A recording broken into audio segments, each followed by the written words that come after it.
Kalau frekuensi menyatakan banyaknya sinyal listrik yang lewat dalam kurun waktu 1 detik dengan satuan Hertz, maka bandwidth menyatakan banyaknya data yang bisa ditransmisikan dalam kurun waktu 1 detik.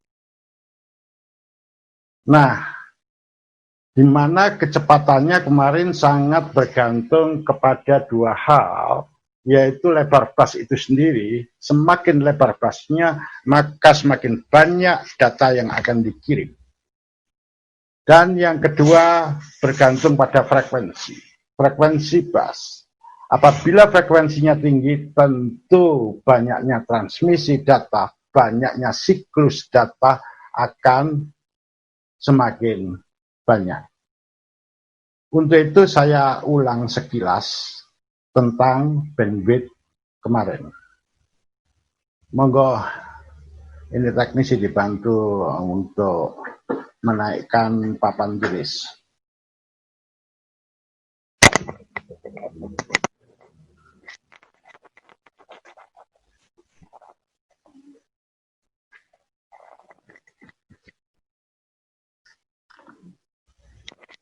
Saya memiliki sebuah komputer, di motherboardnya misalkan saja busnya tempat data ditransmisikan ada 16 bit.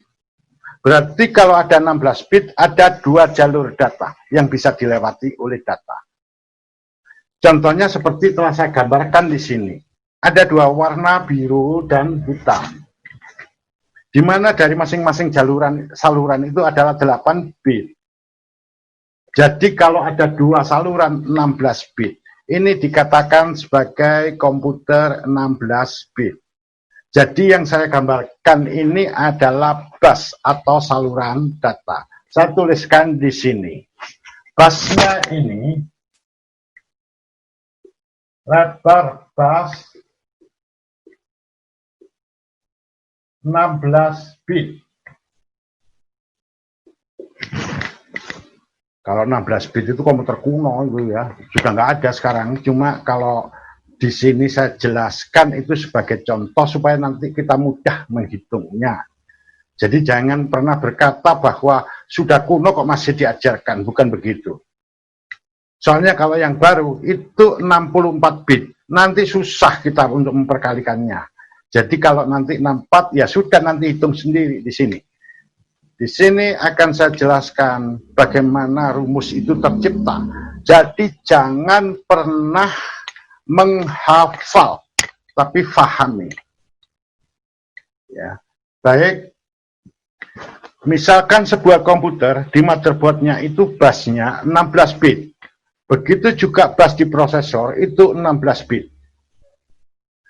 Kalau 16 bit semacam ini, artinya dalam satu siklus pengiriman data ada 2 karakter yang terbawa atau 2 byte yang terbawa. Satu siklus, ingat, satu siklus. Dengerin apa yang saya jelaskan. Bagi mereka yang kemarin tidak mendengarkan dengan baik apa yang saya jelaskan, saya yakin sekarang tidak bisa mengikuti, akan sulit. Baik. Misalkan bus ini frekuensinya 100 Hz. Aslinya nggak ada ya di komputer, frekuensi 100 Hz itu nggak ada. Yang ada itu 100 MHz kayak begitu. Tapi di sini saya buat 100 Hz itu agar untuk memudahkan perhitungan. Nanti kalau dia misalnya 100 MHz atau 6 GHz silahkan hitung sendiri. Misalkan di sini frekuensi sama dengan 100 Hz. Mari kita hitung. Jadi kalau dia frekuensinya 100 Hz, berarti dalam 1 detik ada 100 kali siklus pengiriman data. Ada 100 kali dalam 1 detik. dalam satu siklus pengiriman data, kalau busnya di sini 16 bit seperti ini, berarti ada 2 karakter yang terbawa. Dalam satu siklus pengiriman 2 karakter, yaitu ini, karakter ini. Dia akan berjalan bersamaan ke sana. Satu siklus, ingat satu siklus. Sedangkan kalau frekuensi itu 100 Hz, artinya ada 100 siklus dalam satu detik. Sehingga banyaknya data yang terbawa dalam satu detik 2 kali 100. Ini yang dikatakan bandwidth.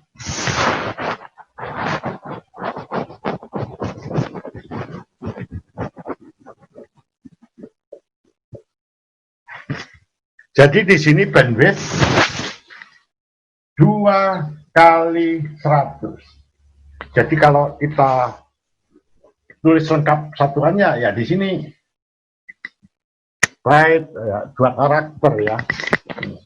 Kalau 2 karakter itu kan 2 byte, masih ingat kan kemarin 2 byte kali 100 Hz. Nah, ini adalah 200 byte per sekon. BPS, B-nya besar. Kalau B-nya besar, byte. Kalau B-nya kecil, bit. Ingat di sini, kenapa byte per sekon? Karena ini satuan yang kita pakai adalah karakter, yaitu byte. Hitungannya tadi itu. Kemudian Hertz itu kan kemarin menyatakan banyaknya transmisi per detik. Banyaknya pengiriman per detik. Artinya kalau ini diperkalikan jadi ada 200 byte per sekon. Ini karena ini satuannya per sekon. Jadi gampang saya ulang. Bandwidth kalau didefinisikan adalah banyaknya data maksimal yang bisa dikirim dalam kurun waktu 1 detik. Bandwidth ini bisa kita hitung dengan cara seperti ini. Berapa lebar bus komputer itu? Karena bus ini adalah tempat transmisi data. Kemudian berapa besar frekuensinya? Artinya berapa kali siklus terjadi dalam 1 detik. Kemarin frekuensi artinya seringnya. Jadi kalau sudah diketahui seperti ini, komputer 16 bit lebar busnya, berarti sekali bawa ada 2 karakter atau 2 byte data. 1 siklus. Karena frekuensinya adalah 100 Hz, berarti terjadi 100 pengiriman data. Dalam kaitan ini, 1 kali pengiriman tadi adalah 2 byte. Sehingga banyaknya data yang terkirim dalam 1 detik adalah 200 kali 100. Itulah sebabnya di sini, di dalam buku-buku ilmiah, rumus bandwidth itu ditulis seperti ini. Bandwidth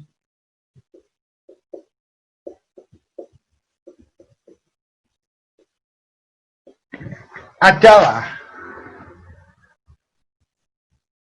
lebar bus kali frekuensi. Sehingga penulisannya menjadi seperti ini. Ini rumusnya.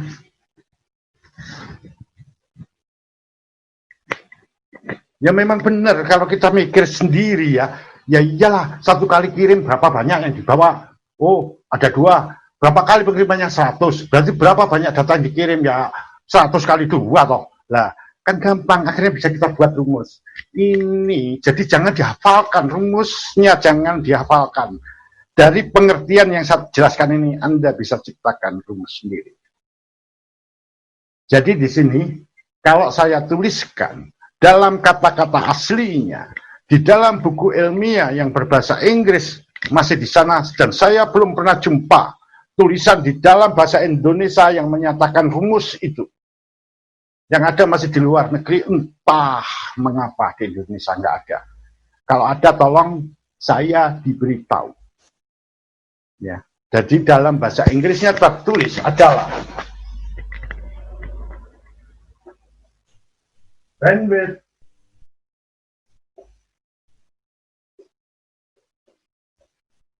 white bus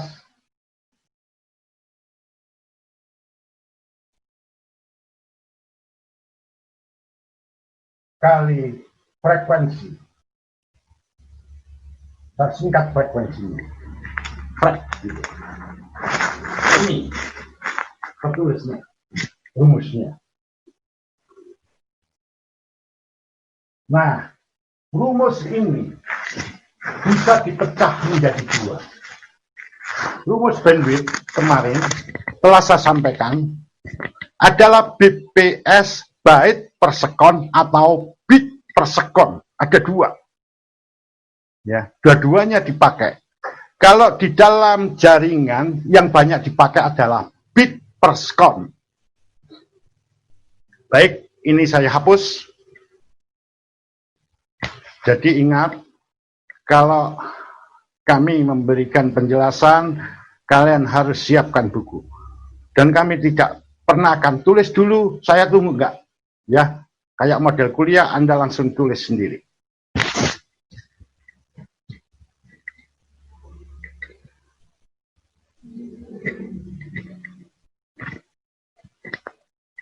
Kemarin satuannya kami tuliskan BPS, ini artinya bit per sekon.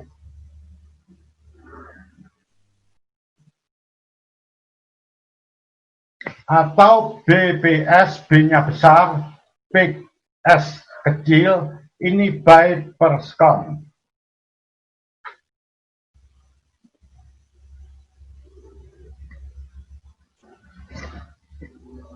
Ini berbeda. Kalau di dalam jaringan yang paling banyak dipakai adalah B kecil. Contoh aplikasinya. Sebuah sekolahan berlangganan, misalnya Speedy, IndiHome, dan sebagainya, itu disebutkan berapa bandwidthnya, dikatakan 10 mega. Yang dimaksud 10 mega di sini ini adalah 10 Mbps.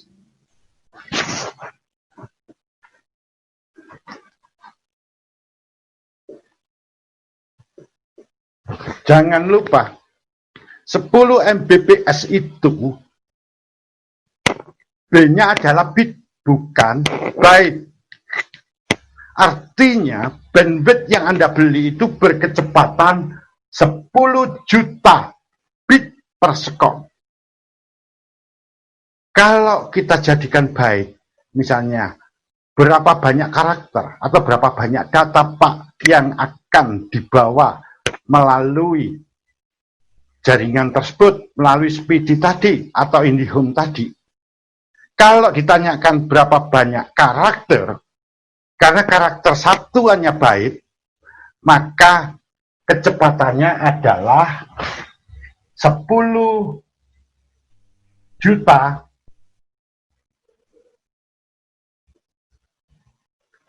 dibagi 8. Baru nanti satuannya adalah M, B besar, PS kecil, megabyte per sekon. Kenapa? Kemarin karena kita sudah tahu 1 byte untuk komputer tipe PC yang sekarang kita pakai adalah 8 bit. Jadi kalau ini satuannya bit, dijadikan byte, ya dibagi 8 toh. Sehingga di sini terjadilah 1,25 megabyte per sekon. Ini 10 juta ya. Jadi kalau 10 dibagi 8 kan 1,25 kalau saya pakai Mbps. Kalau ini kan saya pakai BPS. Ya, ini dia. Jadi sebetulnya kecepatan kerja yang 10 Mbps tadi itu dalam 1 detik, dia itu mampu mentransfer data sebanyak 1.250.000 karakter per detik. Jadi sudah cepat sekali. Itu maknanya. Jadi jangan samakan MB/PSB kecil dengan B besar. Ingat, di jaringan selalu digunakan B kecil. Tapi kalau di komputer, di perangkat kerasnya, dua-duanya dipakai. Kebanyakan menggunakan B besar, yaitu byte. Oke, ini. Kalau kita melihat seperti ini, maka ini bisa kita pecah. Rumus ini. Di dalam buku ada yang menggunakan seperti ini. Bandwidth, satu agak kecil ya, ini. Sama dengan white bus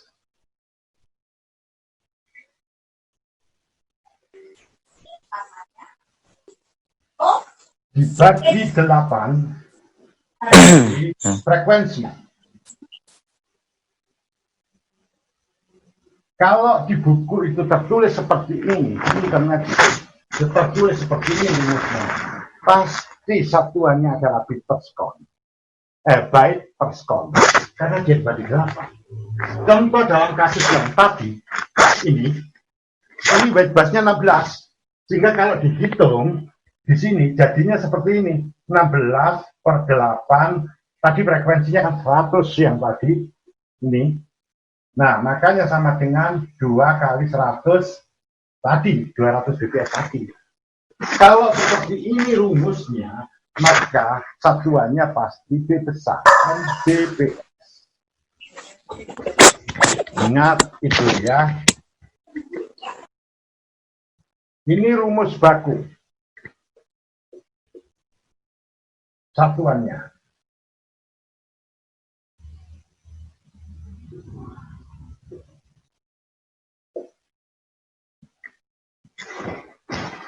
Nah, rumus yang kedua.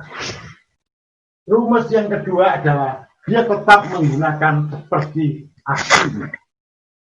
Kalau seperti aslinya, maka yang tadi itu, kalau tadi frekuensinya 100,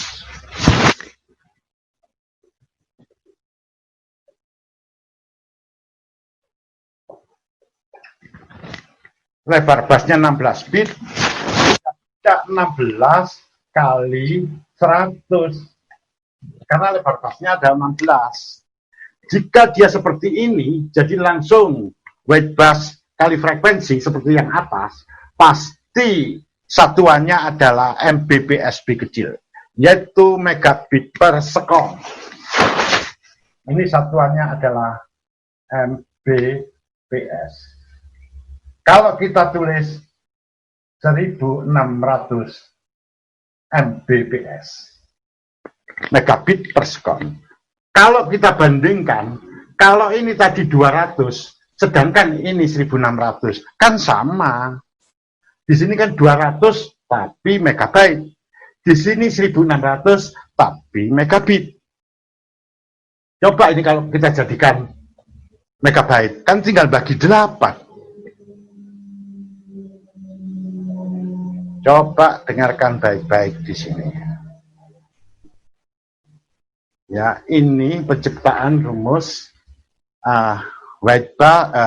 bandwidth. Apakah bandwidth itu hanya seperti itu? Enggak seperti itu. Ini adalah rumus sederhana. Ini hanya yang bandwidth dalam kondisi standar, tidak ada teknologi apapun. Nanti misalnya ada teknologi double data rate, quad data rate, kemudian ada banyak lagi teknologi yang masuk di situ ya. Kalau di dalam prosesor nanti ada berapa banyak jumlah core, ada teknologi per threading, itu mempengaruhi bandwidth. Dia mempercepat bandwidth. Nah, rumusnya jadi berderet-deret. Maka rumus bandwidth itu banyak, ada belasan rumus. Tergantung teknologi komputer itu. Komputer A dengan komputer B, penghitungan bandwidth-nya bisa berbeda rumusnya. Makanya mampuslah kalau kita sekedar menghafal. Dalam ilmu komputer dilarang keras menghafal. Harus paham. Setiap jenis komputer memiliki rumus yang berbeda.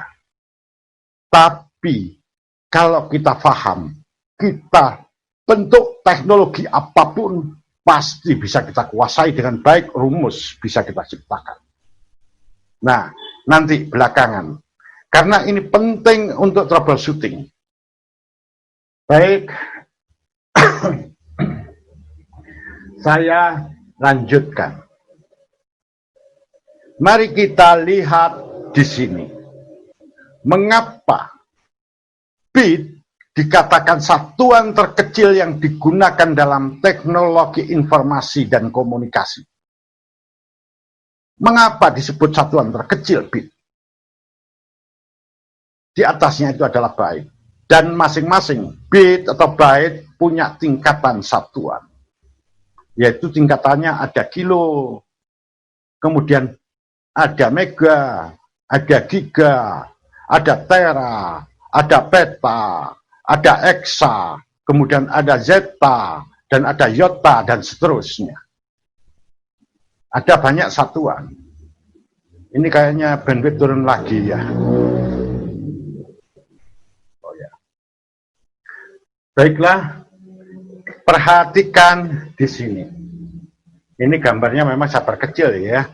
Jadi apa kecil ya? Mungkin kalau bagi yang menggunakan LCD proyektor itu mungkin tampak lebih jelas. Kalau yang pakai HP ya nanti setelah selesai saja dibesarkan. Oke, di sini. Ini masing-masing sinyal listrik, titik-titik listrik ini itu disebut bit. Kemarin sudah saya jelaskan. Ini ada satu titik, ini bit. Ini satu titik, ini bit. Ini satu titik, yaitu satu sinyal listrik, ini bit. Jadi pada 16 kabel ini terdapat 16 sinyal listrik. Setiap sinyal atau kemarin yang disebut dengan clock signal itu adalah bit. Yang kita simbolkan 0 dan 1 kemarin. Nah, otomatis lebar bus ini kalau kita sebut pasti pakai satuan bit. Ya, lebar bus menyatakan banyaknya jalan tadi lebarnya. Berapakah lebar bus ini? 16 bit katanya gitu. Dan bit itu yang terkecil. Coba satuan karakter. Satu karakter satu byte. Di mana satu byte ini, satu karakter ini dibentuk dari 8 bit. Ini kan ini satu jalur menimbulkan satu karakter. Nah, makanya kalau byte itu lebih besar satuannya di atas bit. Bit lebih kecil daripada byte. Kalau dilihat dari sini, logikanya ya mesti saja bit itu satuan yang terkecil. Memangnya ada di bawah bit? Ya nggak ada. Bit cuma satu ini aja, di bawahnya mana ada setengah bit, nggak ada kalimat setengah bit. Jadi kalau ada orang ngomong ini 3,5 bit itu yang ngomong ngawur, ya. Kalau bit itu pasti bilangan bulat, ya, bilangan integer. Oke, bisa dilihat di sini mengapa bit dikatakan satuan terkecil. Saya ulas, saya kilas balik ke belakang. Begini. Kalau ada, misalnya memori utama, flash disk misalnya, dia kapasitasnya 1 giga. Artinya, flash disk atau memori tadi mampu maksimum 100 miliar karakter. 100 miliar karakter kalau 1 giga. Bagaimana dia disimpan dalam media penyimpanan itu? Jadi di situ bisa disimpan 1 miliar karakter. Di mana setiap karakternya disimpan dalam media penyimpanan itu dalam bentuk bit-bit. Jadi ada kotak-kotak, kode-kode.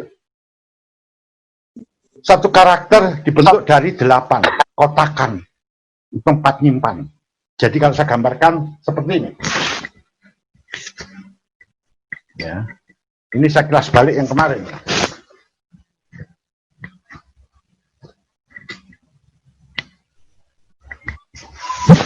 Misalkan ini chip memori. Chip memori utama. Kemudian disinilah ada kotakan-kotakan kecil semacam ini. Tempat untuk nyimpan bit-bit. Ini saya gambarkan ada 8 kotakan. Bit-bit disimpan di sini. Untuk menyimpan satu karakter, dia disimpan dalam bentuk 8 kotakan semacam ini. Jadi, kalau dia memiliki berukuran 1 GB, artinya 1 miliar karakter bisa disimpan, maka di sini ada 1 miliar semacam ini. 1 miliar bungkusan 88 begini. Kalau di total kotaknya ada 8 miliar. Karena satu karakter butuh 8. Jadi ada 8 miliar begini, kotakan-kotakan. Tempat nyimpan data. Jadi karakter itu disimpan dalam bentuk kode-kode tadi. Ya, dalam bentuk bit-bit ini tadi. Jadi kalau Anda mengatakan flash disk saya ukuran 1 GB, artinya bisa menyimpan 1 miliar byte, artinya di dalam media penyimpanan atau flash disk Anda tadi itu ada 8 miliar kotakan semacam ini. Satu kotakan aja salah atau rusak, dia bisa rusak secara keseluruhan. Tinggal di mana letak rusaknya. Baiklah, saya lanjut. Selama ini kita bicara dalam konteks motherboard, media penyimpanan seperti RAM, ya, atau memori utama dan sebagainya. Dalam kondisi semacam ini, bit ini disimbolkan dalam bentuk sinyal-sinyal listrik atau tegangan listrik. Kalau ditanya, apakah bit pasti berbentuk sinyal listrik dalam kondisi nyata fisiknya? Enggak. Bit berwujud sinyal listrik itu dalam konteks apabila komputer nyala dan itu ada pada motherboard. Data dikirim menggunakan sinyal-sinyal listrik yang dikenal dengan bit tadi. Bit bisa dalam bentuk berbagai macam. Contoh, di hard disk drive, yang tersimpan di piringannya. Data yang disimpan di piringan, coba lihat, ambil hard disk di situ, yang ada kod anunya kemarin, ada kayu.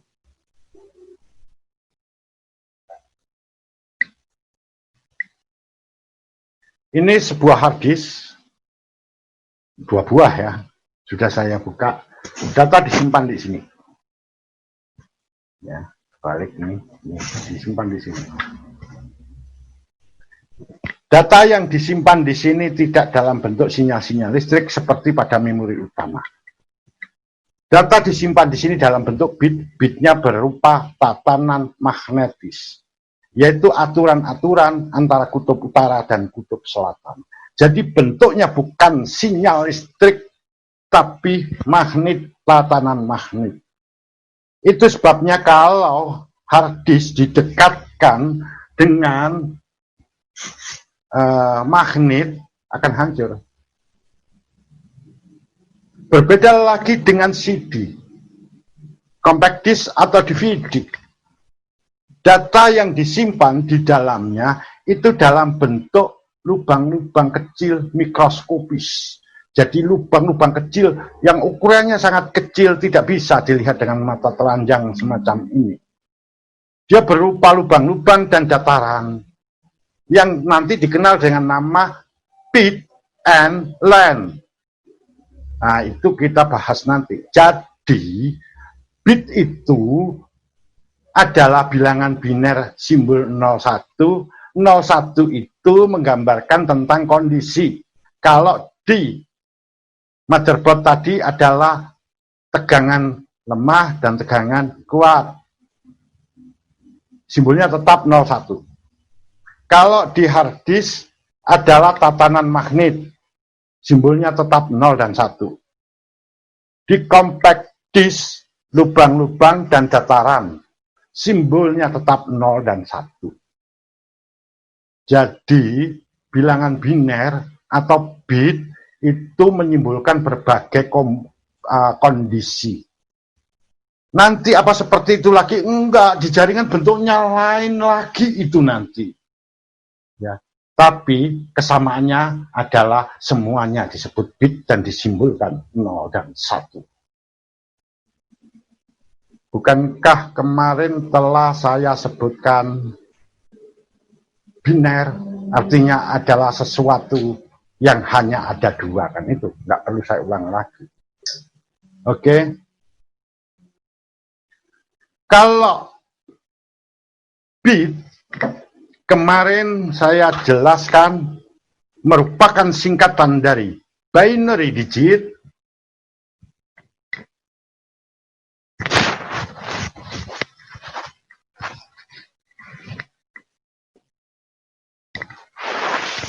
ini bit, singkatan binary digit,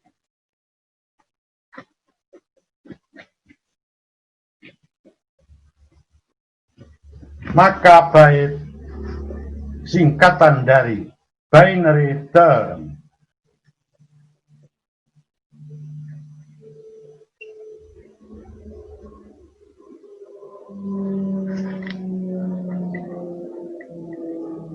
Ini harus dipahami.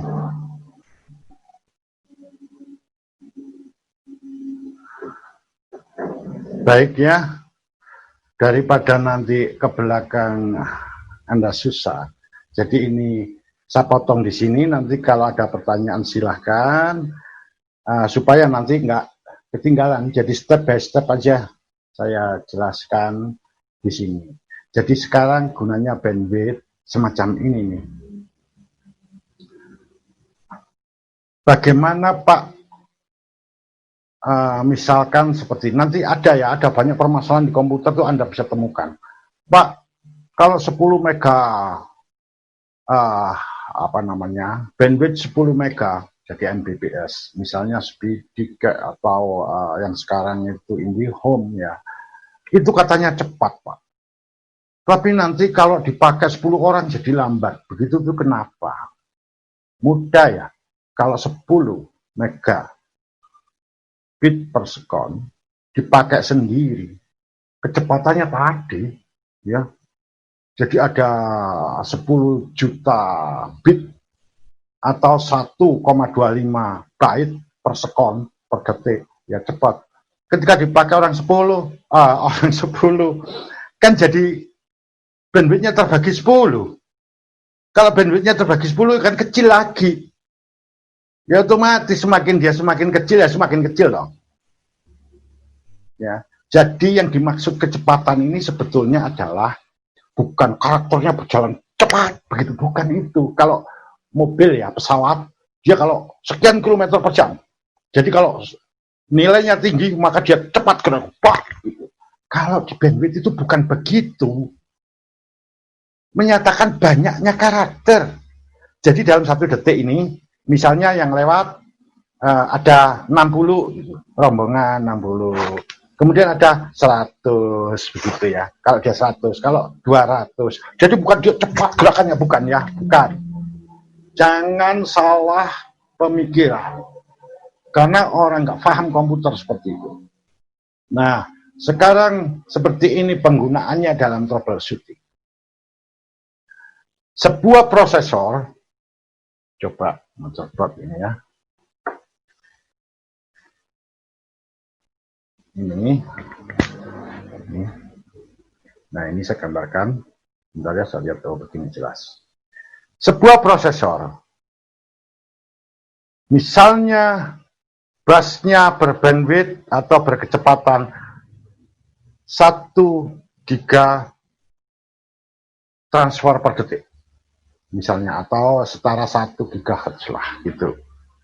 Motherboardnya berkecepatan misalkan 400 MHz, di mana motherboard lebih rendah kecepatannya dibanding prosesor. Apa yang terjadi? Yang terjadi nanti hang, bottleneck. Karena apa? Ketika data berasal dari motherboard menuju ke prosesor, lancar. Orang prosesornya kecepatannya rendah, cuma 400 megabyte per detik misalnya. Sedangkan prosesornya 1 gigabyte per detik. Nah, ketika masuk ke prosesor cepat, nggak ada masalah. Tapi ketika prosesor selesai mengerjakan, dikembalikan lagi ke motherboard dengan kecepatan setinggi itu, motherboardnya nggak mampu nampung, kewalahan ya, macet di situ akhirnya. Kalau sudah macet, ya itu yang nanti dikenal komputernya hang. Oleh sebab itu, dalam perakitan atau troubleshooting, kenapa sebuah komputer itu sering hang? Salah satu yang diperiksa adalah busnya tadi, sama atau tidak. Jadi bukan asal nancep, asal hidup. Ya, harus diperhitungkan busnya tadi. Pak, punya saya kadang-kadang dipakai itu, padahal busnya berbeda, tapi nggak hang. Tapi nanti suatu ketika hang. Jawabannya, kalau loadnya ringan, datanya sedikit, misalnya hanya sekedar ngetik, nggak masalah mungkin. Tapi ketika Anda gunakan untuk internet, dengan load beban kerja yang tinggi, atau untuk download, atau untuk render film, pasti deh itu hang. Atau untuk game apalagi. Jadi di sini bandwidth harus sama. Jadi yang sama itu tidak hanya begini yang saya ketahui. Setiap anak PKL taunya adalah pokoknya soketnya sama, tancap aja. Itu salah besar. Itu mengakibatkan komputer menjadi rusak.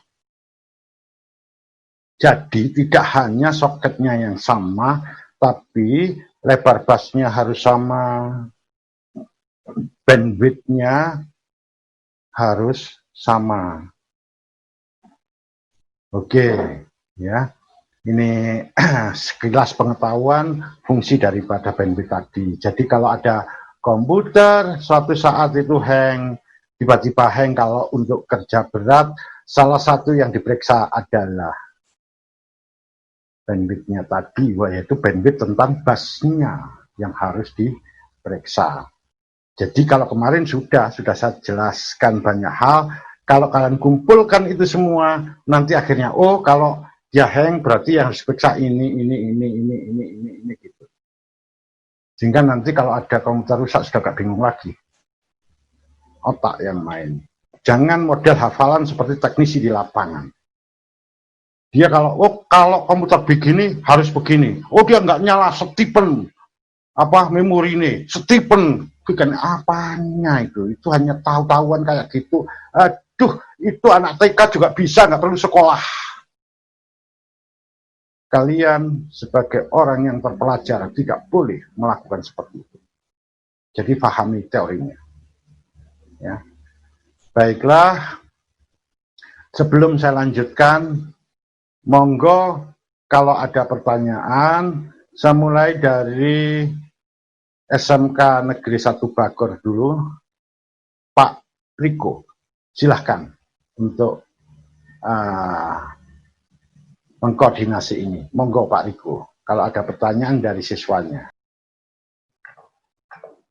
Belum ada kelihatannya Pak Ratno.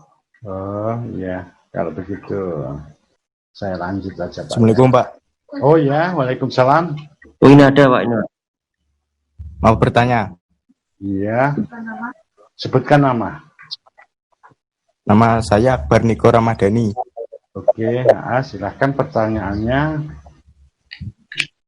Kan ada SSD SATA 3. Iya. Dipasang di motherboard SATA 2. Kenapa kecepatannya menurun, Pak? Apakah terjadi kendala dalam bandwidth-nya? Oh, iya. Terima kasih. Iya, sama-sama. Begini, ya, ada SSD. Jadi SSD itu adalah, ada nggak contoh SSD di sini? Nggak ada ya, nah, dia terpasang semua ya. Oke.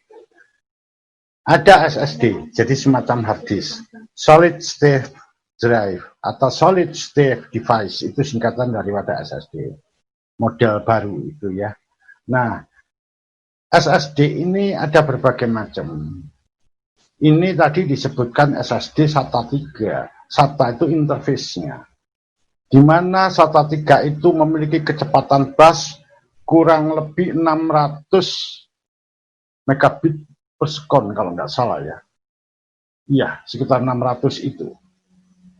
Nah, kalau itu SATA 3, kalau SATA 2 itu berkecepatan 300 separuhnya. Kalau dia SSD yang SATA 1 itu sekitar 1,5. Saya nggak begitu hafal kecepatannya, tapi kurang lebihnya adalah itu. Nah sekarang seperti ini.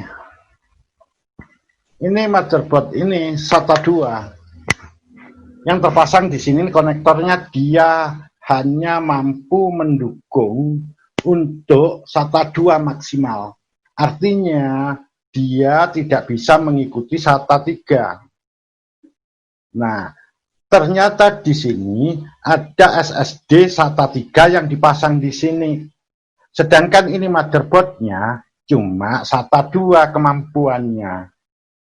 Nah, di sini pada motherboard zaman sekarang ya, kebanyakan motherboardnya upward compatible.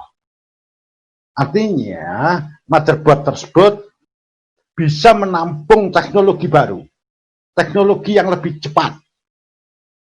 Namun teknologi itu harus mengikuti dia.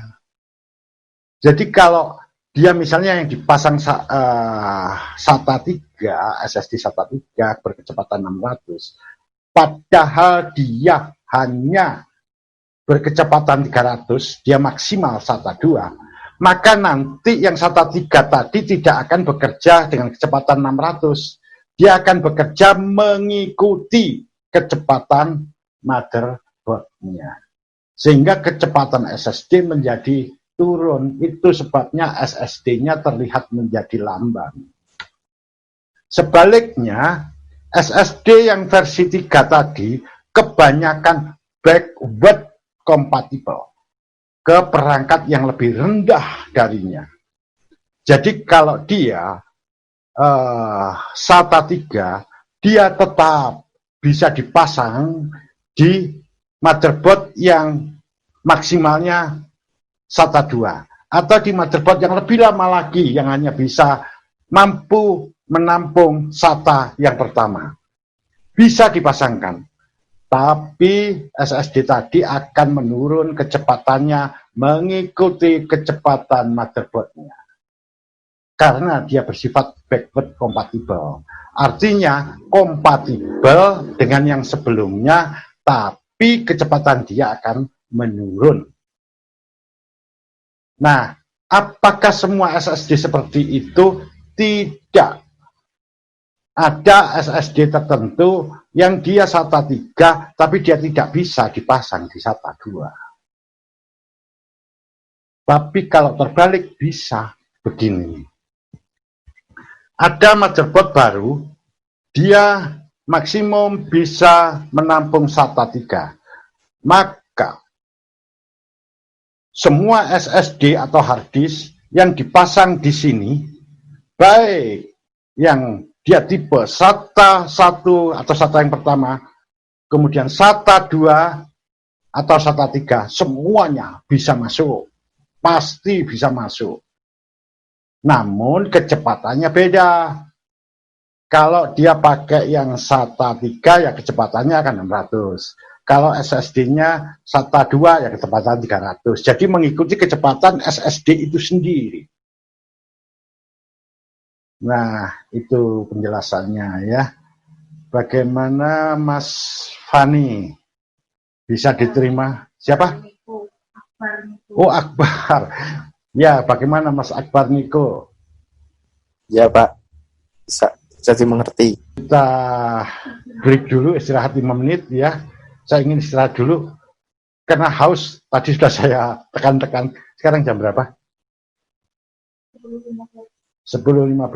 Nanti 10.20, 5 menit nanti ya kita masuk kembali. Oke, terima kasih.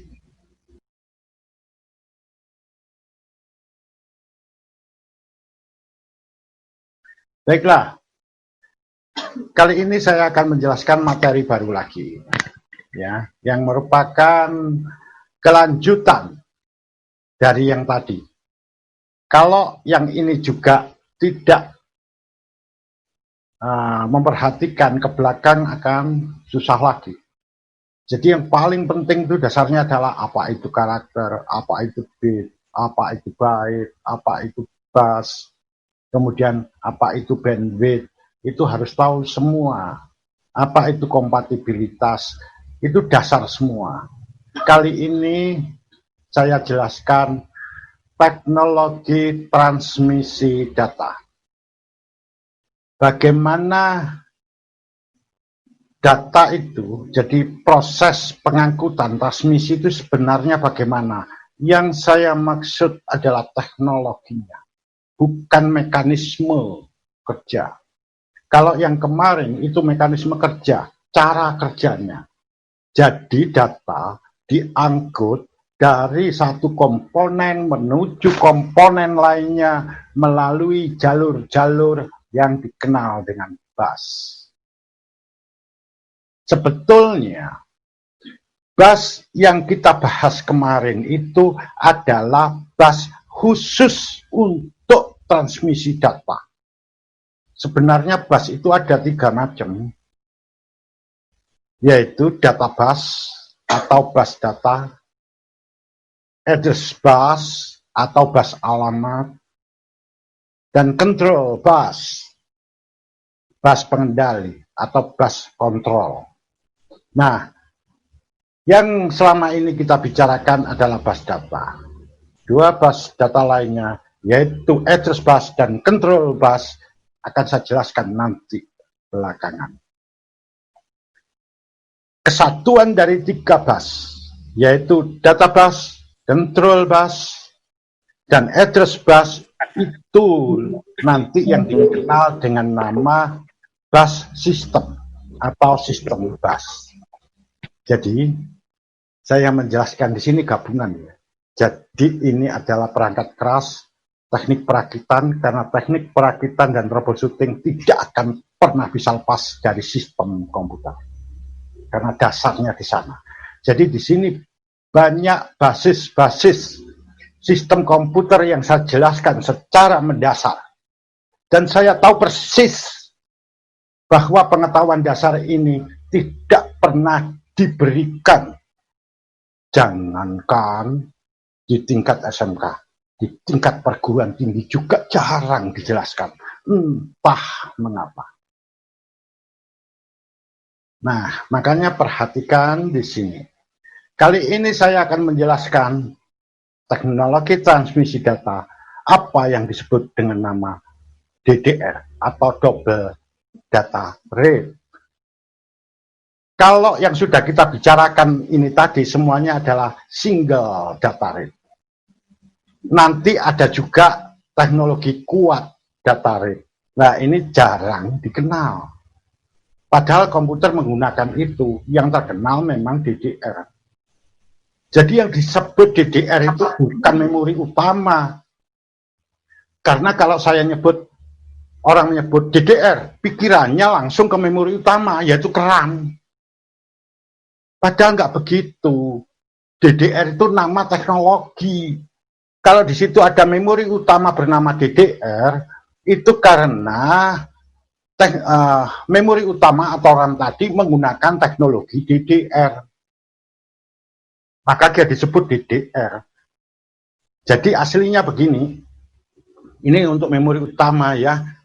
Di situ dulu itu ada yang nama modulnya adalah SDRAM. SDRAM singkatan Synchronous Dynamic Random Access Memory. Nah, aslinya itu, dia masih menggunakan teknologi single data rate.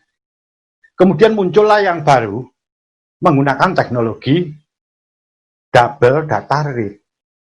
Sehingga namanya menjadi SDRAM yang menggunakan DDR. Kalau di Indonesia akan disebut SDRAM DDR. Artinya SDRAM yang menggunakan teknologi double data rate. Karena ini bahasa Inggris, ditulis DDR SDRAM. Begitu nama lengkapnya. Jadi DDR SDRAM itu apa? Ya SDRAM, cuma yang pakai teknologi DDR. Ada teknologi lagi DDR2 SDRAM. Orang menyebut hanya DDR2 saja. Jadi apa DDR2 SDRAM? Ya SDRAM yang menggunakan teknologi DDR yang kedua. Artinya. Jadi kalau sampai teknisi di tingkat umum di masyarakat, dia bilang DDR itu berbeda dengan RAM. DDR itu berbeda dengan SDRAM. SDRAM ya SDRAM, DDR ya DDR. Wah, ini terlalu ya. Inilah salah kaprah di Indonesia itu banyak sekali. Mulai dari istilah CPU, memori utama, DDR, nanti ada frekuensi atau clock speed atau clock rate yang megahertz dan sebagainya. Salah kaprah semua. Nanti saya kasih tahu. Entah ya, saya bertanya, mengapa itu diajarkan dengan cara begitu? Padahal itu istilah yang salah. Mengapa tidak menggunakan istilah-istilah ilmiah sebagaimana dikehendaki oleh pemerintah? Pemerintah mengatakan harus scientific, harus ilmiah. Nyatanya saya lihat tidak ada yang ilmiah. Banyak salah kaprah. Baik, saya lanjut. Makanya untuk ini tadi sekedar spirit ya. Motivasi pada Anda untuk belajar ulang dengan cara yang benar. Baik, saya jelaskan sekarang apa sih teknologi DDR. Perhatikan baik-baik.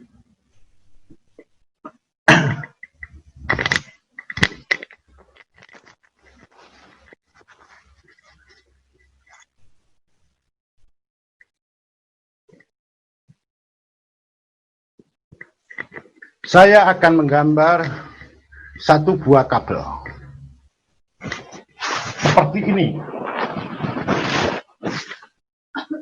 Kemarin saya jelaskan, apabila ada listrik saya tempelkan di sini, listrik ini akan berjalan menuju ke sana. Yang ada di ujung ini pasti dia akan tersengat listrik kalau dia memegangnya. Kemarin listrik ini saya simbolkan dengan titik-titik yang berjalan. Macam ini. Dia berjalan ke sana. Nah, titik-titik ini yang dikenal dengan nama sinyal listrik atau dalam bahasa aslinya disebut clock signal kemarin. Nah, sekarang bagaimanakah wujud teoretik secara teori? Gambaran apakah listrik itu pentul-pentul begitu, titik-titik begitu, sama ya? Silahkan tanya pada Pak Guru, Bu Guru. Kalau kalian belajar tentang atom, entah itu di ilmu kimia atau fisika, selalu saja namanya atom itu digambarkan bulat-bulat. Pertanyaannya, apakah atom sebenarnya bulat-bulat begitu? Kemudian elektron itu gimana? Apakah elektron itu min-min begitu? Enggak begitu. Itu hanya simbolik.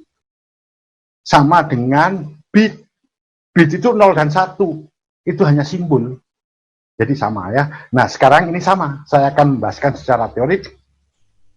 Sinyal listrik, satu biji, satu sinyal, satu clock signal. Itu digambarkan sebagai bentuk gelombang. Listrik itu adalah gelombang. Namanya gelombang itu naik turun, kemudian ke tengah lagi, itu satu gelombang. Jadi satu sinyal listrik bentuknya seperti ini.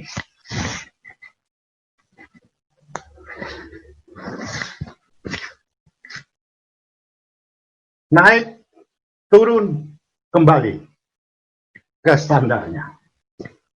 Nah, kalau tadi dikatakan,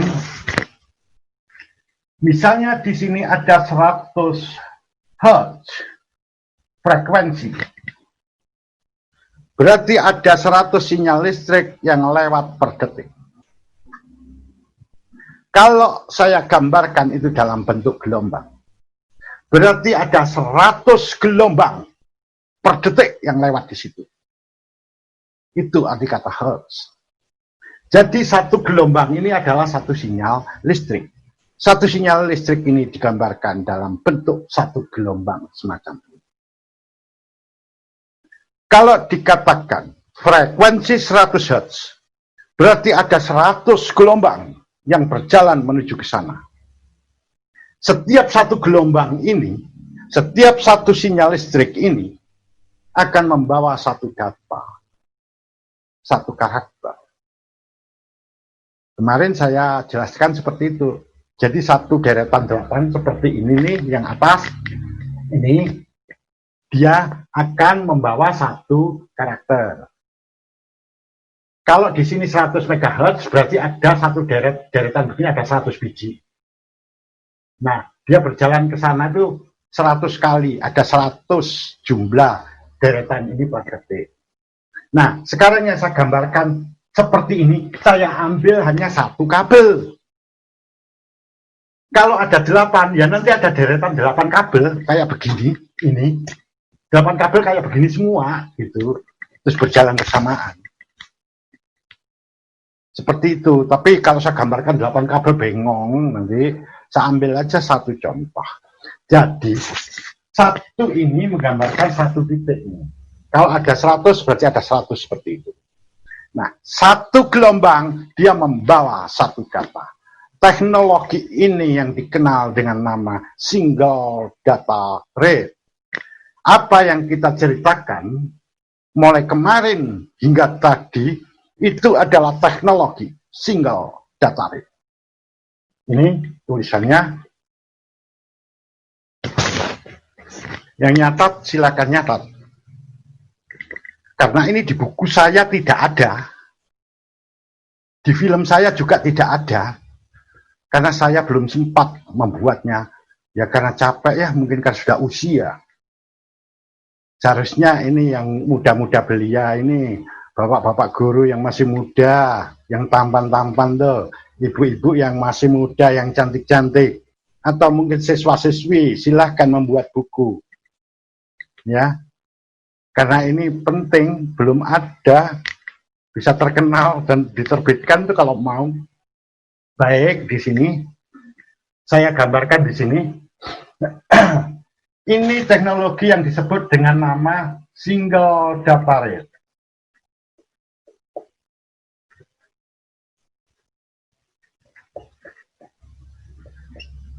Yang nanti dikenal dengan disingkat SDR. Ingat, SDR di sini ini bukan apa SDRAM, beda. Kalau SDRAM itu Synchronous Dynamic Random Access Memory. Kalau ini bukan itu, single data rate. Nama lainnya single data rate ini disebut juga dengan nama single pump. Nih nama lain. Single pump.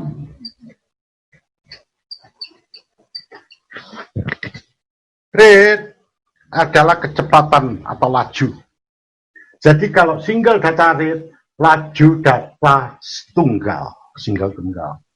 Jadi laju data atau kecepatan data atau pengiriman data satu per satu. Ini artinya single data rate. Kalau single pump, pump artinya pompa. Jadi seandainya ini ada pompa, dia mompanya satu-satu begitu, satu data dipompa. Dia disebut single pump. Seluruh istilah di dalam komputer, istilah ilmiah 100% mengandung arti, bukan asal kasih nama. Ya gak kayak Indonesia. Indonesia kalau di Malang ada namanya Jemblem. Kenapa disebut Jemblem? Sekali jam belum lebu katanya gitu ya. Kalau di komputer enggak. Ini tadi guyon aja ya. Baik, ini single data rate. Kemudian dari tim ilmuwan dunia, salah satu tim ini adalah anggotanya Intel, kemudian ada AMD, kemudian ada perusahaan-perusahaan lain. Mereka meneliti. Ternyata dalam hasil penelitian itu, satu gelombang ini bisa digunakan untuk membawa dua data sekaligus. Satu gelombang. Bagaimana caranya secara teoritik? Seperti ini. Ketika sinyal ini berada di atas, di puncaknya sini, data diambil. Jadi pada puncak ini, yang dikenal dengan nama peak, artinya puncak.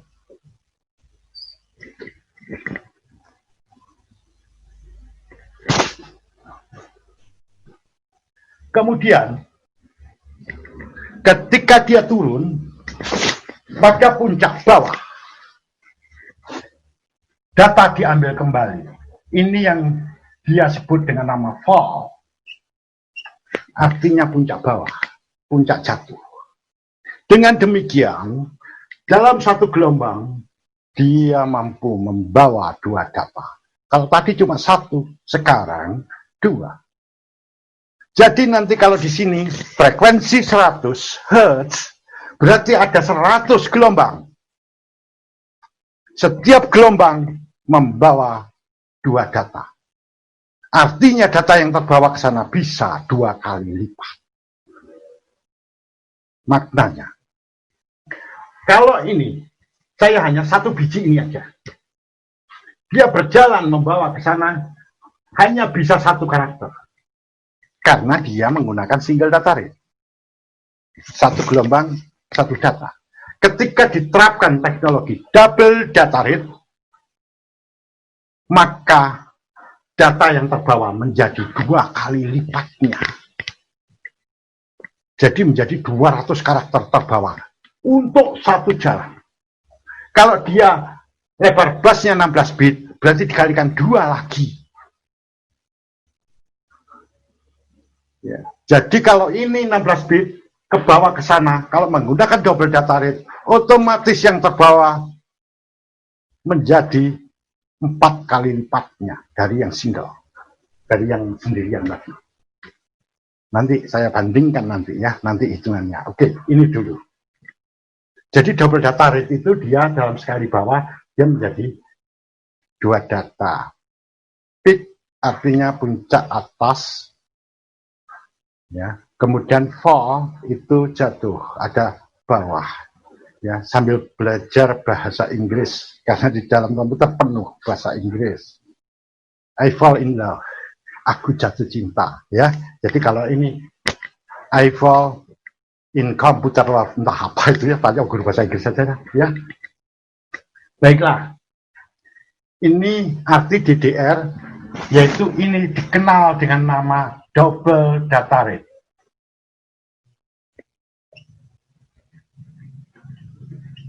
Double data rate yang disingkat dengan nama DDR.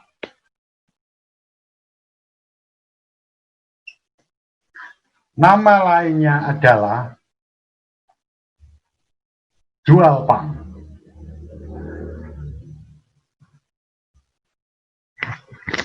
Jadi dual pump ini adalah dual, artinya 2 atau sepasang, pump, pemompaan. Jadi sekali pompa ada 2. Nah ini artinya di sini dalam satu sinyal ada 2. Ini teknologi double data rate. Nah mohon difahami. Jadi memori utama yang menggunakan DDR SDRAM adalah SDRAM yang menggunakan teknologi semacam ini. Makanya ini sudah mulai rumit, ya, perhatikan betul. Nanti kalau enggak hancur. Ini penting untuk perbaikan komputer. Baik, saya lanjut. Apakah teknologi itu berhenti sampai di sini? Tidak. Diteliti lagi oleh tim DDR ini. Dia coba untuk meningkatkannya kembali. Ternyata masih bisa. Yaitu dalam satu gelombang, dia mampu membawa 4 data. Mana saja datanya? Yaitu ketika dalam kondisi stasioner, yaitu pada kondisi diam, yaitu pada kondisi garis lurusnya ini.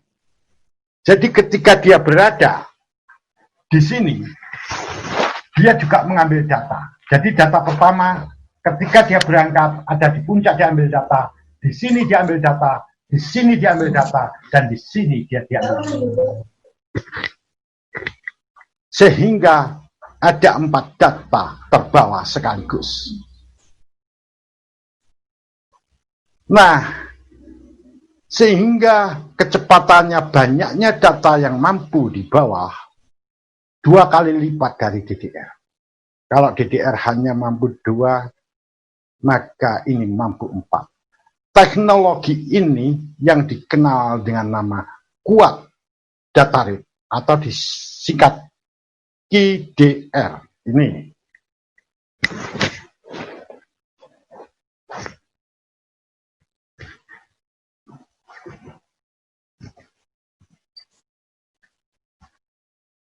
Kuat artinya 4. Artinya laju data 44. Kalau tadi double, laju data 22. Nama lainnya, jadi ini disingkat QDR, nama lainnya adalah kuat PAM.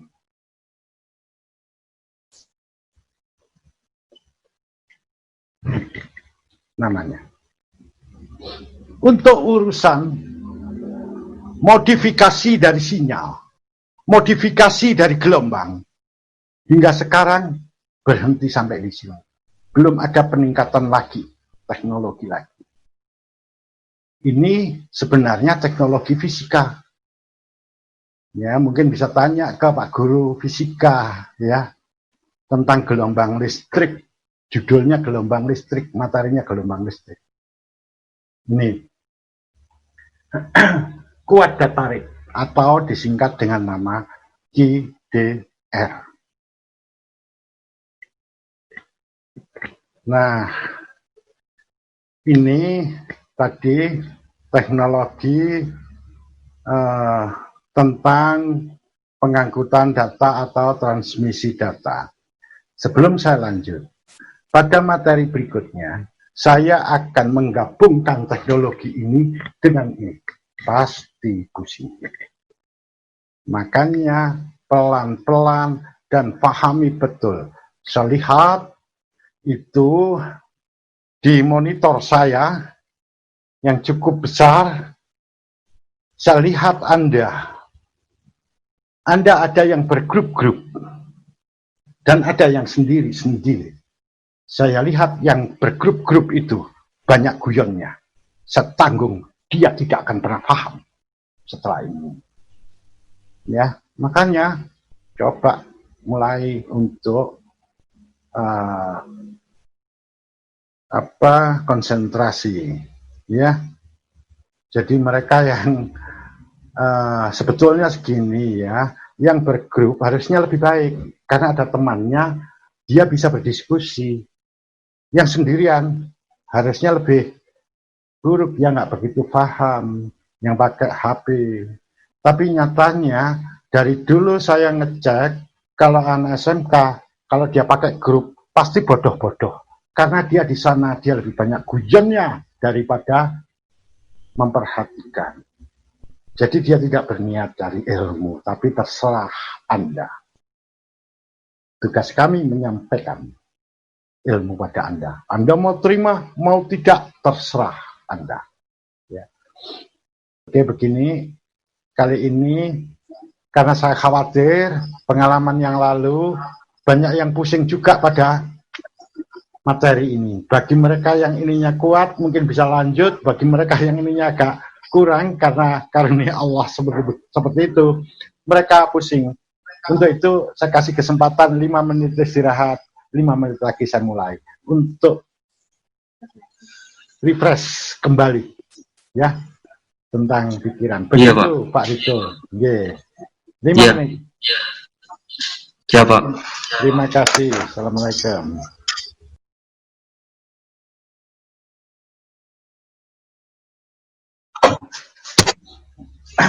Mohon diperhatikan, sekarang saya akan menggabungkan pengetahuan ini, teknologi transmisi data ini dengan teknologi sebelumnya.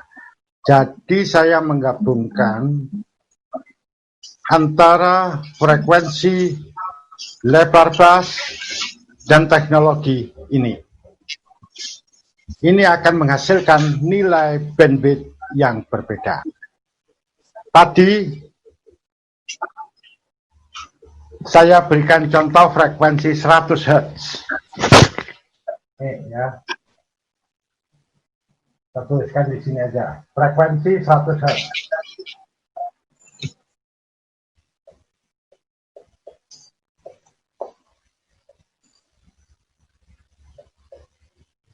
Nah, di sini semuanya akan 100 Hz. Cuma perbedaannya lihat. Di sini lebar bassnya adalah 16 bit. Lebar bass.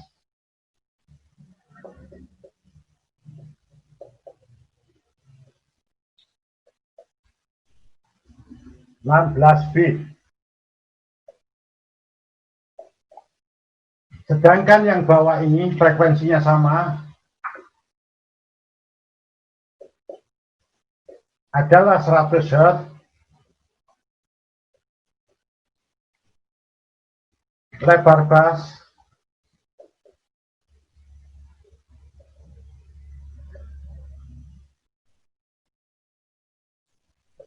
8 bit. Kalau kita hitung bandwidth yang tadi, seandainya dia tidak menggunakan teknologi DDR, jadi dalam kondisi aslinya, yaitu teknologi single data rate, maka bandwidth-nya adalah, kalau ini bandwidth-nya adalah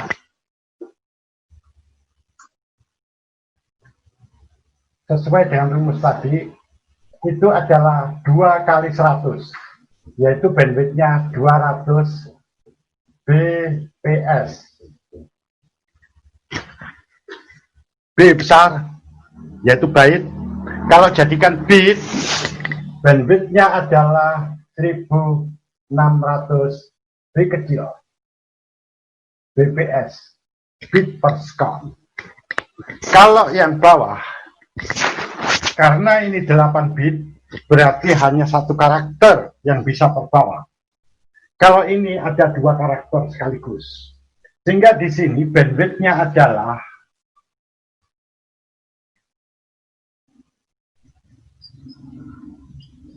100 bps, yaitu asal dari 1, karena 1 kali bawah itu 1 karakter atau 1 byte. Makanya 1 kali frekuensinya, karena dia 1 kali pengiriman data. Jadi di sini ada 100 bps. Kalau kita tuliskan dalam satuan bit, maka di sini 800 bps. Perhatikan di sini. Yang menentukan kecepatan kerja komputer, pertama frekuensi. Jika frekuensinya dia lebih tinggi, dia akan lebih cepat. Yang frekuensi 100 melawan frekuensi 200 akan cepat yang frekuensinya 200. Nah, yang kedua, lebar bass. Semakin lebar bassnya, maka semakin banyak data yang bisa dikirim. 2 faktor penentu kecepatan kerja komputer. 2 faktor penentu kinerja komputer. Atau dengan kata lain, 2 faktor penentu performa komputer. Penentunya nanti ada belasan penentu. Ini masih 2 saja. Sekarang saya tambahkan. Ini kalau mereka menggunakan teknologi single data rate tadi itu. Bayangkan kalau sekarang saya gunakan double data rate. Jadi satu gelombang, satu titik membawa 2 data. Otomatis bandwidth-nya, kecepatan transmisi datanya menjadi 2 kali lipat. Karena dalam satu gelombang membawa 2. Kalau yang atas ini, kalau ada tambahan teknologi DDR, maka bandwidth-nya sama dengan bandwidth aslinya ini dikalikan 2. Karena DDR adalah double data rate, berarti 400 bps. Kalau diberikan satuan B menjadi 3200 bps. Dari mana 400? Tadi karena teknologi DDR, tadi kan saya sebutkan. Kalau dia menggunakan kuat data rate, ya sudah, kalikan 2 lagi, kan begitu. Contoh di sini, kalau dia gunakan kuat data rate, maka di sini menjadi 200 kali 4 sama dengan 800. B besar yaitu byte per second.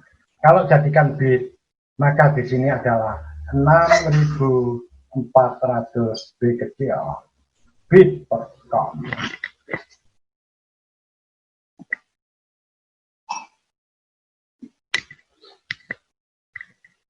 Jadi teknologi ini yang baik ya, sekarang bus yang menghubungkan not bridge dengan prosesor atau CPU itu dikenal dengan nama FSB. Kemarin sudah saya jelaskan itu kalau nggak salah.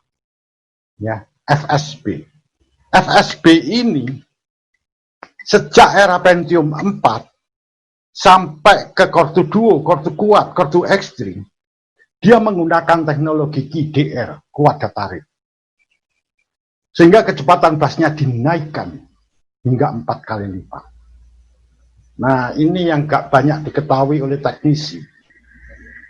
Yang mengakibatkan rakitan seringkali jebol-jebol itu karena dia tidak tahu ini. Nah, sedangkan ini seperti Pentium 4, Core 2 Duo, kemudian Core 2 Kuat dan sebagainya itu produksi perusahaan Intel. Dia menggunakan FSB-nya teknologi kuat data rate. Berbeda dengan AMD.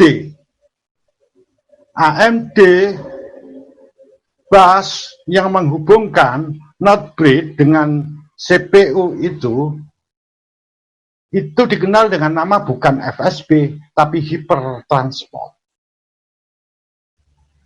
Dia menggunakan teknologi DDR. Jadi beda. Miliknya Intel pakai DDR, miliknya AMD pakai DDR. Nanti teknik perbaikannya sama, tapi penentunya untuk menentukan bahwa ini harus diginikan, itu yang berbeda caranya. Lain merek, lain cara. Namun apa? Karena tidak mengerti, ya sudah, dan ini pokoknya asal pasang aja, asal sikat aja. Nggak lama kemudian rusak lagi. Ini karena pengetahuan yang kurang. Nonsense. Impossible. Seorang bisa jadi impossible, nonsense, itu adalah tidak mungkin. Seseorang bisa memperbaiki komputer dengan baik tanpa mengenal teori. Artinya di sini, barang siapa yang belajar autodidak, hanya asal pegang saja, ya bakalan bagus. Kalau ada, itu hanya kebetulan. Itulah sebabnya perbaikan yang dilakukan oleh service center jauh lebih bagus daripada para teknisi umum yang ada di pasaran itu. Ini penting. Jadi penguasaan teori.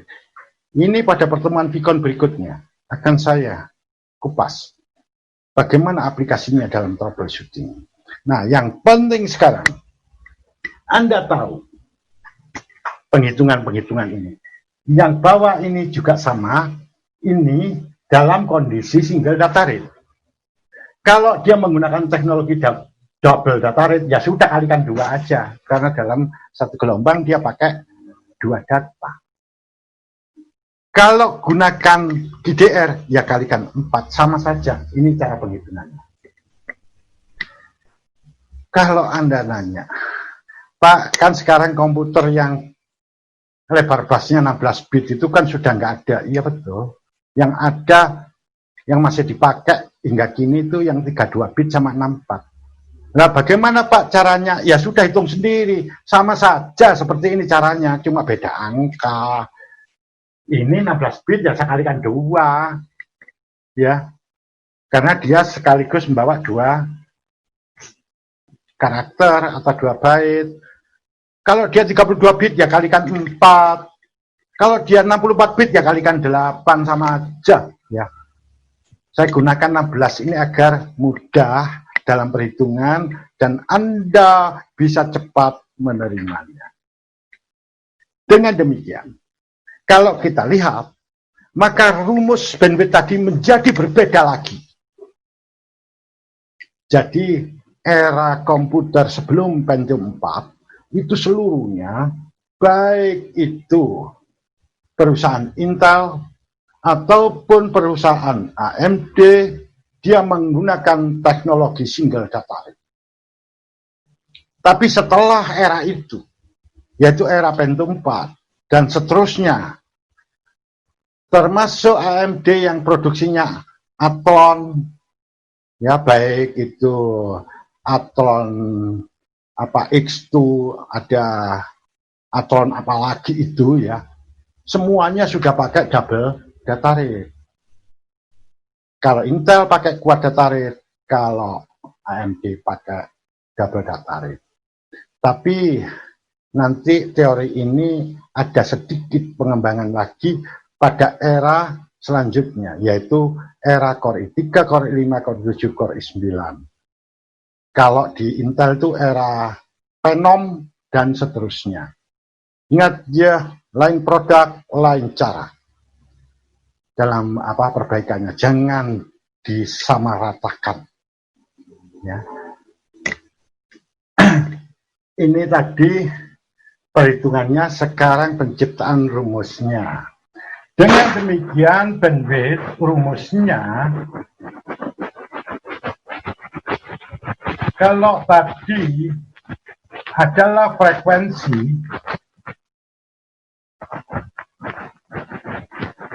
kali lebar bus, sekarang harus dikalikan lagi, yaitu dikalikan teknologi. Kalau dia pakai DDR ya kali DDR. DDR itu kan seperti tadi 2. Kalau dia GDR ya kalikan GDR. Jadi ini rumusnya. Rumus yang kedua yang sama kayak begini tadi. Terus di sini aja biar tampak ya. Bandwidth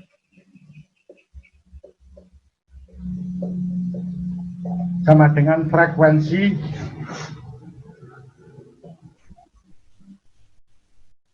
kali lebar bus dibagi 8 kali DDR, kalau dia gunakan DDR. Kalau quad data rate ya kalikan quad data rate. Rumusnya menjadi lebih panjang lagi. Kalau yang bawah ini satuannya adalah bit per second, BPS. Kalau yang atas ini satuannya adalah byte per second. B-nya besar. Silahkan Anda rancang sendiri.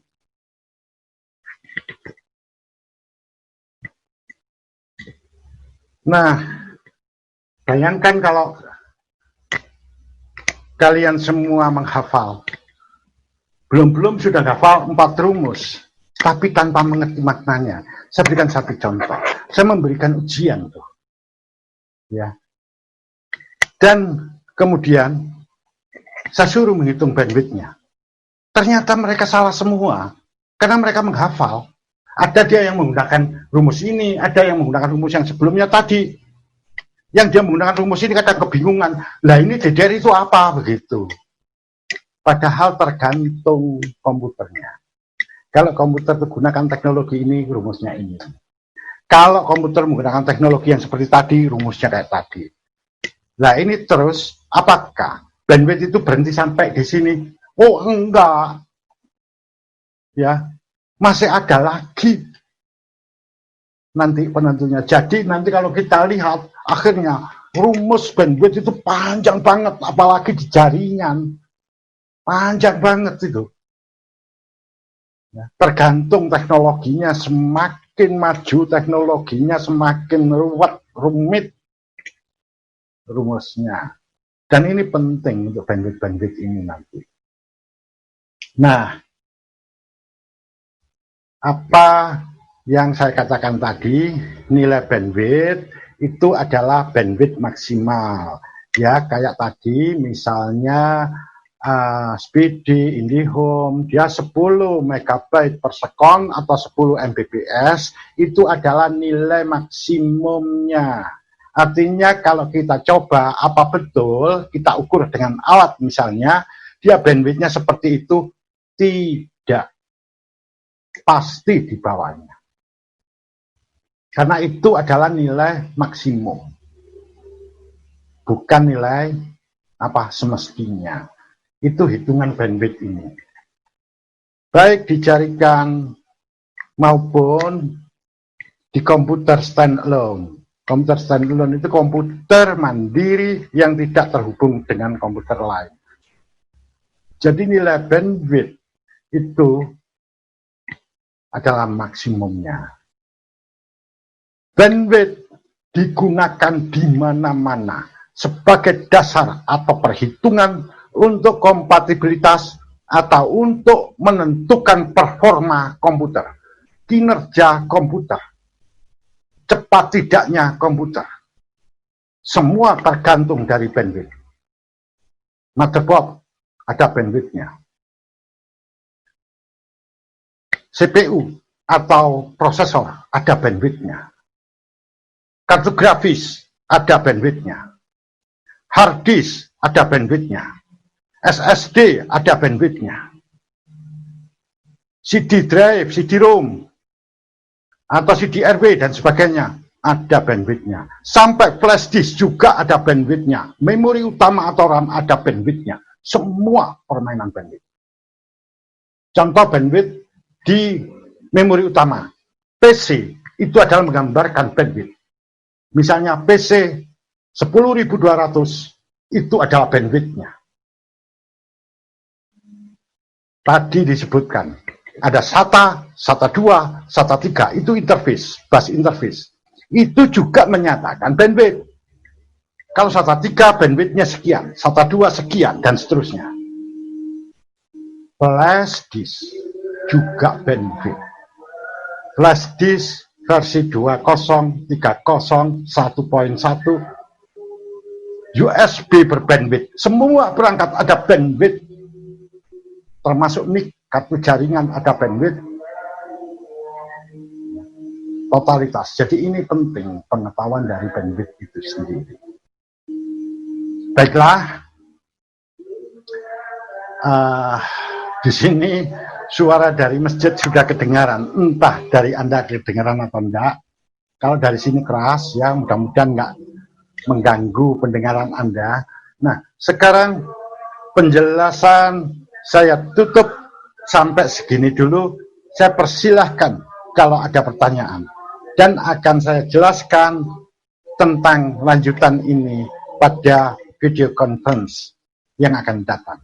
Silahkan sekarang kalau ada yang bertanya. Monggo. Silahkan Pak Riko.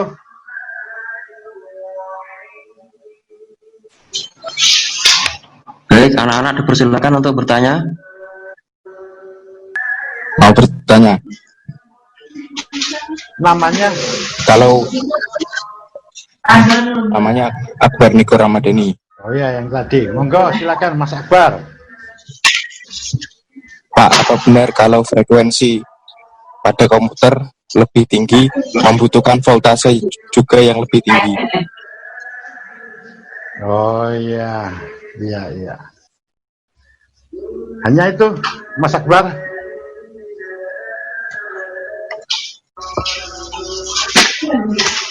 Ya, sudah. Baiklah, saya jawab dulu. Ya Pak, sudah. Ya.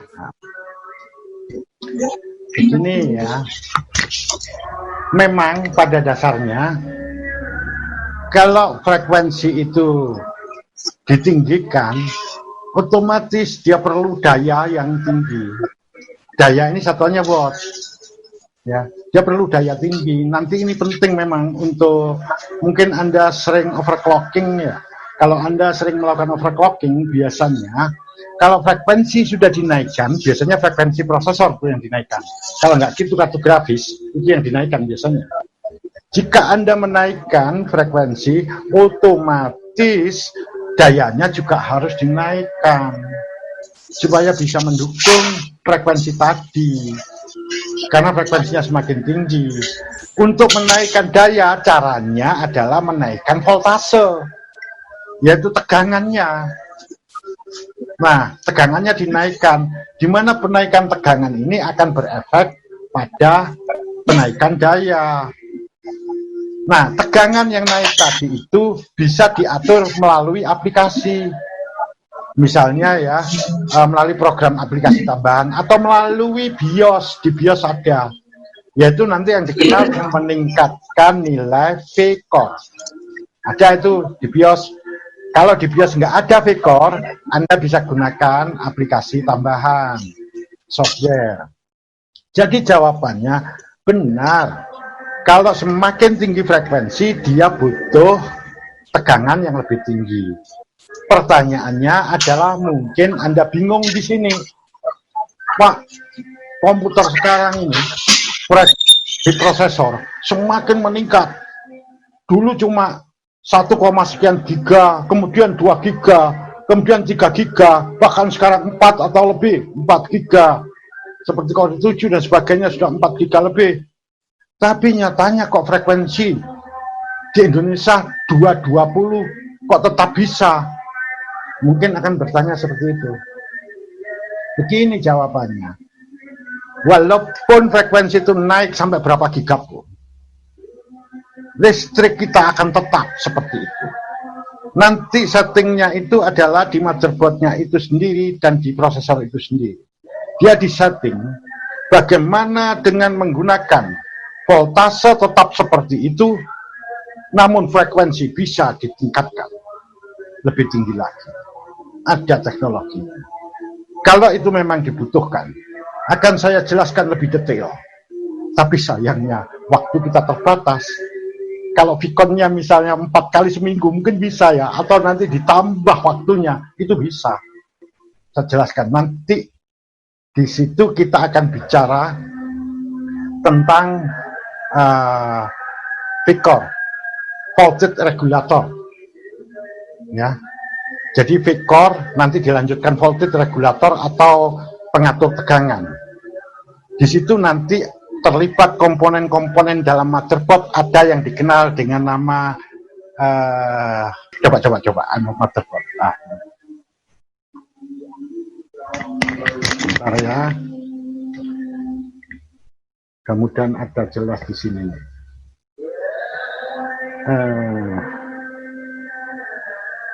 Mana no untuk pengatur ini? Bisa nggak ya? Ini nih, yang satu injek ini, kecil ini. Osilator, sudah ya, sampai lupa saya ingat. Osilator, kristal osilator, atau osilator kristal. Itu nanti fungsinya untuk menaikkan frekuensi. Anda mungkin terkejut nanti. Frekuensi yang ada di listrik kita hanya 50 sampai 60 Hz. Hertz, bukan kilo, Hertz. Tapi nanti setelah ke prosesor, prosesor itu sampai 3 GHz atau 3 miliar Hz atau 4 miliar Hz, 4 GHz. Bagaimana dari di sini hanya 50 Hz, begitu masuk komputer bisa diubah menjadi 4 miliar atau 3 miliar. Nah, ini terlibat teknologi-teknologi tadi, ya.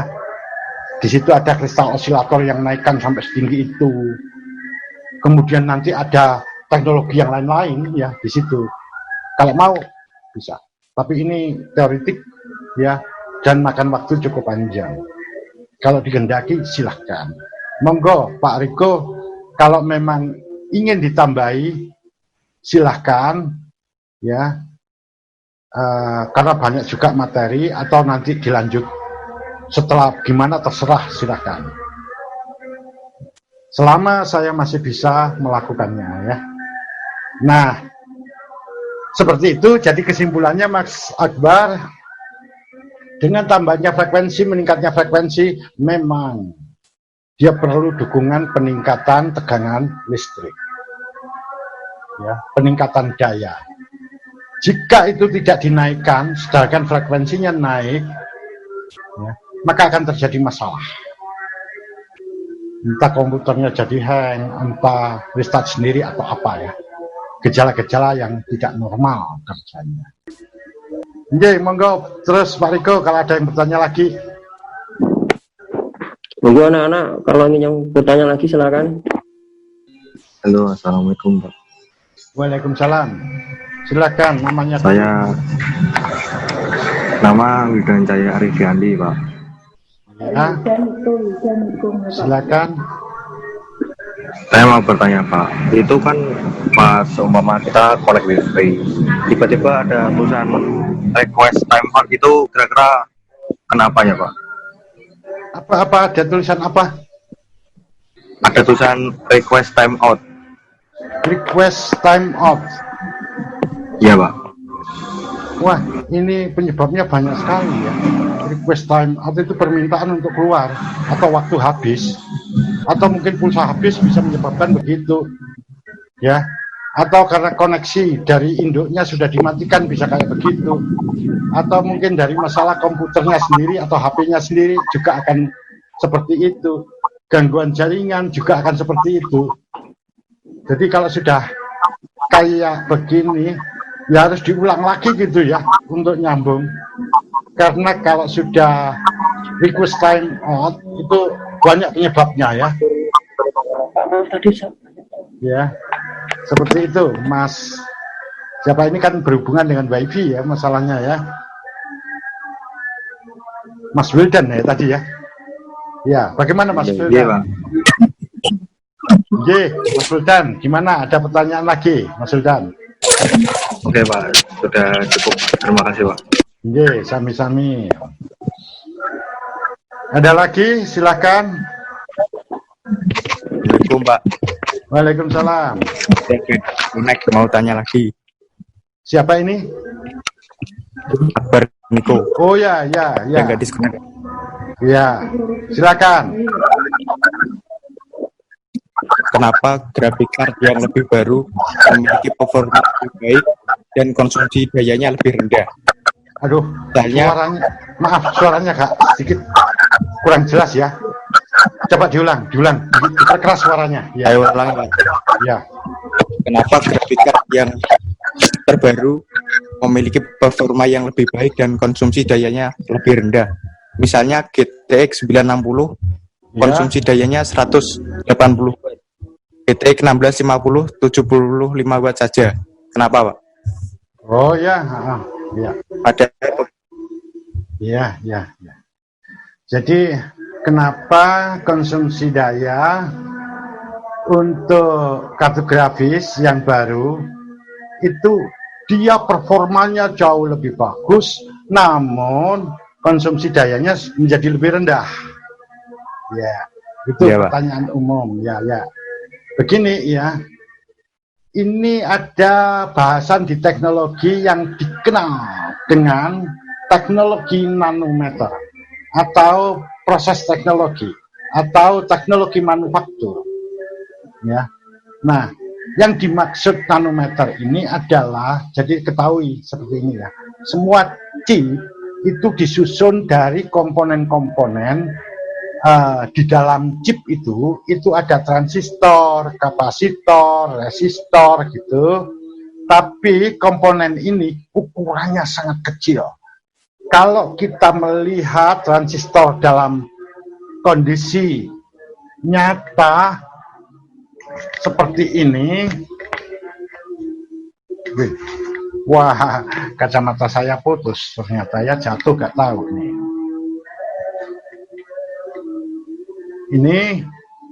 Ini ada transistor kecil-kecil ya, ini ya. Aduh, gimana ya, kelihatan ya, ini ya, yang hitam ini ya. Nah, terus yang ini kapasitor nih, yang kayak begini ini kapasitor, ya. Nah, ini kapasitor, ya. Gimana ya? Oh, kurang ke belakang gini. Ya. Nah, ini kapasitor nih, yang orang bilang ada elko dan sebagainya itu. Nah, ini ada transistor gitu, dan masih banyak. Kalau nyatanya dalam kondisi fisik yang ada sebesar itu, tapi kalau di komputer enggak loh, canggih sekali. Dia ukurannya itu dalam satuan nanometer. Sedangkan 1 nanometer itu kurang lebih 1/1 miliar meter. Jadi kecil sekali, nggak bisa kita lihat dengan mata biasa. Kecil sekali, karena nanti transistor itu hanya terdiri dari rentetan sekian atom, cuma begitu. Begitu juga kapasitornya, terbuat dari sekian rentetan atom. Nah, ukuran transistor ini dari tahun ke tahun semakin mengecil. Jadi transistor yang kayak begitu di motherboard yang tambah gede-gede, termasuk kapasitor dan yang lainnya, itu kuno. Kalau sekarang sudah dalam bentuk susunan atom, bukan molekul ketinggian atom. Sehingga di dalam satu chip itu ada jutaan hingga miliaran transistor dan kapasitor dan resistor dan lain-lainnya. Nah, dengan mengecilnya komponen ini, kebutuhan daya listrik semakin tinggi. Jadi contoh, kalau dulu ada 1 juta atau mungkin 100 juta transistor di dalam sebuah chip yang ukurannya hanya sebesar kuku, di dalamnya ada 100 juta transistor. Dia butuh daya 60 watt. Sekarang, karena transistor sudah diperkecil lagi ukurannya, maka kebutuhan dayanya menjadi 30 watt. Semakin kecil ukuran komponen, maka akan semakin kecil dayanya. Nah, sedangkan kartu grafis yang namanya GPU, itu kan prosesor grafis. Sama, dia dibuat dengan teknologi yang dari tahun ke tahun ukuran komponennya mengecil. Otomatis jumlah transistor yang dimasukkan ke dalamnya jumlahnya semakin banyak, sehingga dia semakin kerjanya akan semakin bagus. Semakin banyak komponen yang masuk, semakin bagus kerjanya. Sementara kebutuhan dayanya diperkecil karena ukurannya yang kecil tadi. Hasilnya adalah jumlah komponen yang meningkat tajam, sehingga performa kinerjanya meningkat tajam, namun kebutuhan dayanya semakin rendah. Itu jawabannya. Yang lain yang ada yang mau tanya lagi?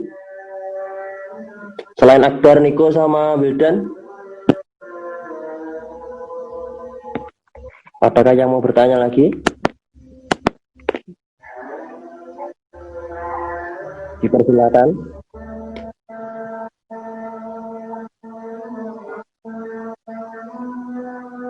Nggak ada Pak ya, ini memang sudah azan, kayaknya harus kita hentikan Pak.